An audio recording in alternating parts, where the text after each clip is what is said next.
Hello friends, welcome to our Krish channel. நாம் இன்றைக்கி என்ன வீடியோ பார்க்க போகிறோன்னா, நம்ம வீட்டு கார்டனில் உள்ள செடிகள் கொத்து கொத்தாக பூ பூக்கவும் காய்கள் நிறைய காய்க்கவும் உதவக்கூடிய ஒரு லிக்விட் ஃபெர்டிலைசர் தயாரிக்கிறத பற்றி தான் பார்க்க போகிறோம். வீடியோவை ஸ்கிப் பண்ணாமல் கடைசி வரைக்கும் பாருங்கள். நம்ம வீட்டு கிச்சனில் யூஸ் பண்ணிவிட்டு வேண்டாம்னு தூக்கி தூர போடுற கிச்சன் வேஸ்ட்டுகளை பயன்படுத்தி தான் லிக்விட் ஃபெர்டிலைசர் தயாரிக்க போகிறோம். இந்த லிக்விட் ஃபெர்டிலைசரை எங்கள் வீட்டு கார்டனில் நாங்கள் யூஸ் பண்ணிகிட்டு இருக்கோம். இந்த ஃபெர்டிலைசரை யூஸ் பண்ணுறதுனால தான் எங்கள் வீட்டில் கொத்து கொத்தாக பூ பூக்குது. உங்கள் வீட்டில் இந்த மாதிரி பூ பூக்கணும்னா ட்ரை பண்ணி பாருங்கள். இந்த லிக்விட் ஃபெர்டிலைசரை நான் எதெல்லாம் பயன்படுத்தி தயாரித்தேன் அப்படிங்கிறத இனி விரிவாக பார்க்கலாம். ஒரு பாத்திரத்தை அடுப்பில் வச்சுட்டு 1 லிட்டர் அளவிற்கு தண்ணீரை அதில் ஊற்றிக்கோங்க. தண்ணி சூடானதும் அதில் 1 பிடி அளவிற்கு கிச்சன் வேஸ்ட்டை சேர்த்துக்கோங்க. முட்டை ஓடு இருந்தால் அதையும் சேர்த்துக்கோங்க.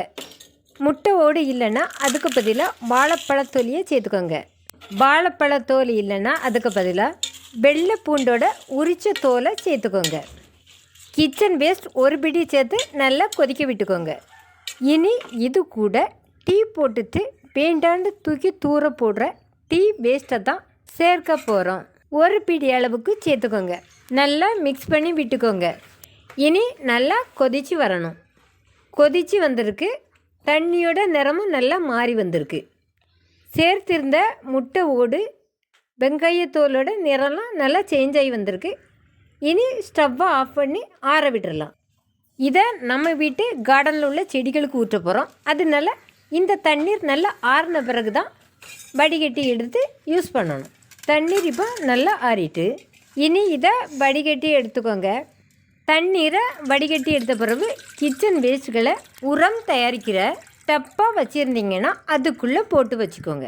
இனி இது கூட வேஸ்ட்டுன்னு தூக்கி தூர ஊற்றுற தண்ணியை தான் சேர்க்க போகிறோம். தயிர் வச்சுருந்த பாத்திரத்தை அலசின தண்ணி 1 கப் அளவுக்கு இது கூட சேர்த்துக்கோங்க. இந்த தண்ணீரை ஒரு பக்கெட்டில் மாற்றி வச்சுருங்க. இனி இது கூட என்ன தண்ணி சேர்க்க போகிறோன்னா, இன்றைக்கு நாம் அரிசி கழுவின தண்ணீர் 1 கப் அளவுக்கு இது கூட சேர்க்க போகிறோம். நம்ம வீட்டு கார்டனுக்கு ஊற்ற போகிற லிக்விட் ஃபெர்டிலைசர் இப்போ ரெடி ஆகிட்டு. இந்த லிக்விட் ஃபெர்டிலைசரை தான் நம்ம வீட்டு கார்டனில் உள்ள செடிகளுக்கு ஊற்ற போகிறோம்.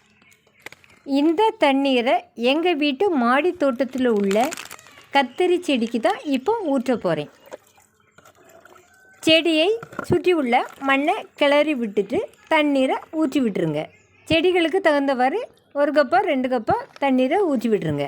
இப்படி தயாரித்து செடிகளுக்கு ஊற்றுவதனால நம்ம வீட்டு கார்டனில் உள்ள காய்கறி செடிகள் நிறைய காய்கள் காய்க்கும். மழை நேரத்தில் இந்த தண்ணீரை தயாரித்து செடிகளுக்கு ஊற்றாதுங்க. மழை நேரத்தில் ஊற்றுனா இதோட சத்து செடிகளுக்கு போய் சேராது. இந்த தண்ணீரை காலையில் 8 மணிக்குள்ளே ஊற்றிருங்க. அப்படி இல்லைன்னா மாலை 6 மணிக்கு பிறகு ஊற்றுங்க. இந்த லிக்விட் ஃபெர்டிலைசரை காய்கறி செடிக்கு மட்டும் இல்லாமல் பூஞ்செடிகளுக்கும் பயன்படுத்தலாம். இந்த தண்ணீரை ஊற்றுவதனால கார்டனில் கொத்து கொத்தாக பூக்கள் பூக்கும். உங்கள் வீட்டில் உள்ள கிச்சன் வேஸ்ட்களை தூக்கி தூர போடாமல் இதே போல் நல்லதொரு லிக்விட் ஃபெர்டிலைசராக தயாரித்து உங்கள் வீட்டு கார்டனில் உள்ள செடிகளுக்கு யூஸ் பண்ணுங்கள். இந்த வீடியோ உங்களுக்கு பிடிச்சிருந்தா லைக் பண்ணுங்கள். ஏதாவது டவுட் இருந்துச்சுன்னா கமெண்ட் பண்ணுங்கள், ஷேர் பண்ணுங்கள். கூடவே நம்ம சேனலை சப்ஸ்கிரைப் பண்ணுங்கள். பக்கத்தில் இருக்க பெல் ஐக்கானையும் கிளிக் பண்ணுங்கள். ஆல்ல செட் பண்ணுங்கள். அப்படின்னா தான் நாங்கள் போடுற கார்டனிங் வீடியோஸில் உங்களை தேடி உடனுக்குடன் வரும். அடுத்த ஒரு கார்டன் யூஸ்ஃபுல் வீடியோவில் சந்திப்போம். தேங்க்யூ.